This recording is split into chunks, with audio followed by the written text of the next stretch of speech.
Hello guys, welcome to my YouTube channel. कैसे हैं आप लोग? आई होप मेरे वीडियोस हैं आप लोगों को एग्ज़ाम में बहुत मदद कर रहे होंगे। आप लोग ऐसे ही वीडियोस देखते रहिए और अपने एग्ज़ाम की प्रिपरेशन करते रहिए। आज मैं आप लोगों के लिए नेशनल पॉलिसी ऑफ एजुकेशन 1986 का क्वेश्चन लेके आया हूँ, जो कि कंटेम्प्रेरी इंडियन एजुकेशन का एक बहुत ही इम्पॉर्टेंट क्वेश्चन है। एजुकेशन पॉलिसी, जैसा नाम से ही पता चल रहा है, एक पॉलिसी है। तो बहुत सारी पॉलिसीज़ बनी, बहुत सारे कमीशंस भी बने, लेकिन अभी मैं आपको NPE national policy of education 1986 के बारे में बताऊंगा। और भी बहुत सारे वीडियोस में डालूंगा, अलग अलग कमीशंस जो थे। कोठारी कमीशन क्या था, या जो 1968 की नेशनल पॉलिसी ऑफ एजुकेशन है उसके बारे में भी बताऊंगा मैं आप लोगों को। सो गाइस, 1986 एजुकेशन पॉलिसी जो है, एजुकेशन क्या है? एजुकेशन बहुत ही इम्पॉर्टेंट चीज़ है। क्यों इम्पॉर्टेंट है? क्योंकि एजुकेशन जो है एक ओवरऑल डेवलपमेंट करता है।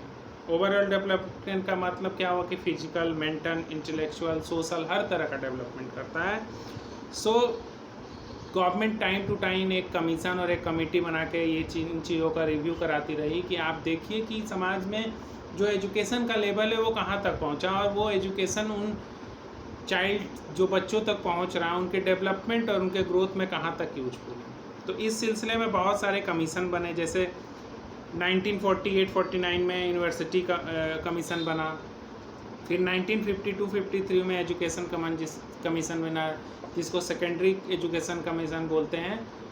और 1964-66 में एक कमीशन बना जिसको कि कोठारी कमीशन बोला जाता है। एक कोठारी कमीशन क्या है, इसके बारे में मैं एक अलग से वीडियो आप लोगों के लिए बनाऊंगा, क्योंकि ये भी इम्पोर्टेंट क्वेश्चन है। तो 1986 जो एजुकेशन पॉलिसी थी, उस समय हमारे देश के प्रधानमंत्री थे स्वर्गीय श्री राजीव गांधी, और उन्होंने उनका विजन जो था वो ऐसा था कि एजुकेशन पॉलिसी ऐसी हो जो कि बच्चों में इकोनॉमिक और साइंटिफिक डेवलपमेंट करे, मतलब उनको प्रिपेयर करे 21st सेंचुरी के।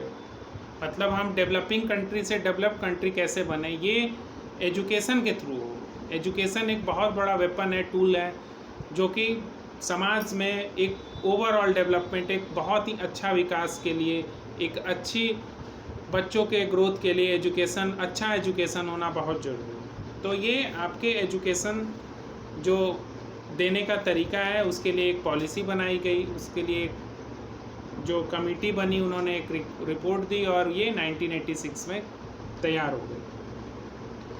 उसके बाद जो है, इसका ज़रूरत क्या था? इसके पहले जब हमारे पास एक 1968 में ऑलरेडी एक नेशनल पॉलिसी ऑफ एजुकेशन थी, मतलब नेशनल पॉलिसी ऑफ एजुकेशन 1968 जिसे हम जानते हैं थी, तो फिर हमें 1986 में एक अलग एजुकेशन पॉलिसी बनाने की क्यों ज़रूरत पड़ी? तो मतलब कि इसका ज़रूरत क्या था, नीड क्या था? तो सबसे पहले ये था कि जो प्राइमरी एजुकेशन है वो फाउंडेशन है किसके लिए? एजुकेशन का। और एजुकेशन जो है वो आपका क्या है? Education is the base for preparation of our journey in life. मतलब हम पूरी अपनी ज़िंदगी में एजुकेशन लेते लेते अपनी लाइफ में बहुत सारी चीज़ें सीखते हैं। फिर क्या था? Investment in education is most profitable. क्यों प्रॉफिटेबल है? कि आप अगर बच्चे को पढ़ाएंगे अच्छे से, तो वो एक पढ़ा लिखा इंसान जो है, वो एक काबिलियत अगर उसके अंदर होगी तो वो एक जॉब करेगा तो कुछ अर्न करेगा, पैसे कमाएगा, और वो देश के विकास में सहयोग देगा। फिर जो है एजुकेशन जो है वो डेमोक्रेसी के सक्सेस होने के लिए बहुत ज़रूरी है, क्योंकि ज़्यादा से ज़्यादा अगर एजुकेटेड लोग होंगे तो वो अपने लिए जो रिप्रेजेंटेटिव्स हैं उसको सही से चुनेंगे, और एक हेल्दी और स्ट्रॉन्ग डेमोक्रेटिक कंट्री बनेगा। फिर क्या होगा कि जो पॉपुलेशन बढ़ रही है उसको इंक्रीज होने में ये कम करेगा। उसके बाद क्या करेगा? ह्यूमन वैल्यूज़ जो है उसको जागृत करेगा। ह्यूमन वैल्यूज़ एजुकेशन के थ्रू आएगा। हम हर दिन अपने लाइफ में नए नए चैलेंजेस फेस करते हैं। एजुकेशन हमें जो है इन न्यू चैलेंजेस को फेस करने में मदद करेगा। तो बहुत सारे नीड्स थे। इन नीड्स को देखते हुए जो पॉलिसी मेकर्स थे एजुकेशन को लेके, या एजुकेशन में क्या क्या सुधार किया जाए, उन्होंने 1968 की पॉलिसी को ध्यान में रखते हुए बहुत एक लंबा गैप के बाद 1986 में एक एजुकेशन पॉलिसी बनाया। और ये वीडियो जो है 2 पार्ट में मैं बनाऊंगा। तो फर्स्ट पार्ट में मैंने आप लोगों के लिए जो है एजुकेशन पॉलिसी क्या है और इसकी नीड ज़रूरत क्या है वो मैंने बताया। आई होप आपको ये वीडियो अच्छा लगेगा। आप लोग कमेंट कीजिए और लाइक कीजिए, सब्सक्राइब कीजिए। धन्यवाद।